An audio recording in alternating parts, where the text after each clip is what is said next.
श्री विष्णु पुराण पांचवा अंश 16वां अध्याय केशी वध। श्री परशुराम जी बोले, हे मैत्रेय, इधर कंस के दूत द्वारा भेजा हुआ महाबली केशी भी कृष्णचंद्र के वध की इच्छा से घोड़े का रूप धारण कर वृंदावन में आया। वहाँ अपने कुरु से पृथ्वी तल को खोदता, ग्रीव का बालों से बादलों को छिन्न भिन्न करता तथा वेग से चंद्रमा और सूर्य के मार्ग को भी पार करता गोपों की ओर दौड़ा। उस अश्वरूप दैत्य के हिनाहिन के शब्द से भयभीत होकर समस्त गोप और गोपियां श्री गोविंद की शरण में आए। तब उनके त्राही त्राही शब्दों को सुनकर भगवान कृष्णचंद्र सजल मेघ की गर्जना के समान गंभीर वाणी से बोले, हे गोपाल गण, आप लोग केशी केशधारी अश्वा से ना डरे।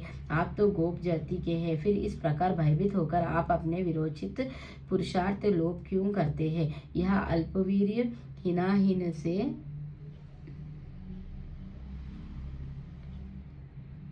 आतंक फैलाने वाला और नाचने वाला दुष्ट अश्व जिस पर राक्षस गण बलपूर्वक चढ़ा करते हैं, आप लोगों का क्या बिगड़ सकता है? इस प्रकार गोपों का धैर्य बांधकर वे केशी से कहने लगे, अरे दुष्ट, इधर आप पीनकधारी वीरभद्र ने जिस प्रकार पोषक के दांत उखड़े थे, उसी प्रकार मैं कृष्ण तेरे मुख से सारे दांत गिरा दूंगा।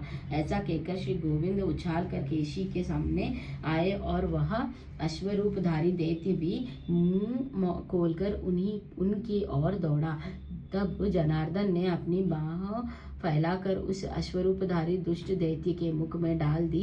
केश के मुख में घुसी हुई भगवान कृष्ण की बाहु से टकरा कर उसके समस्त दांत शुभ्र मेघखंडों के समान टूटकर बाहर गिर पड़े। हे द्विज, उत्पत्ति के समय से ही उपेक्षा की गई व्याधि जिस प्रकार नाश करने के लिए बढ़ने लगती है, उसी प्रकार केशी के देह में प्रविष्ट हुई कृष्णचंद्र की भुजा बढ़ने लगी। अंत में ओठों के फट जाने से वह फेन सहित रुधिर रामन करने लगा और उसी की आंखें संयुबंधन के ढीले हो जाने से फूट गई। तब वह मलमूत्र छोड़ता हुआ पृथ्वी पर पैर पटकने लगा। उसका शरीर पसीने से भरकर ठंडा पड़ गया और वह निश्चेष्टा हो गया। इस प्रकार श्री कृष्णचंद्र की भुजा से जिसका मुख का विशाल रंध्र फैलाया गया है, वह महान असुर मरकर वज्रपात से गिरे हुए वृक्ष के समान दो खंड होकर पृथ्वी पर गिर पड़ा। केश की शरीर के वे दोनों खंड हो दो पांव आदि, पीठ आदि, मूछ तथा एक एक कान, आंख और नासिक रंध्र के सहित सुशोभित हुए। इस प्रकार केशी को मारकर प्रसन्नचित्ता ग्वाल बालों से गिरे हुए श्री कृष्णचंद्र बिना श्रम के स्वास्थ्य चित्त से हंसते हुए वहीं खड़े रहे। केश के मारे जाने से विस्मित हुए गोप और गोपियों ने अनुराग वश अत्यंत मनोहर लगने वाला कमल नयन श्री श्याम सुंदर की स्तुति की।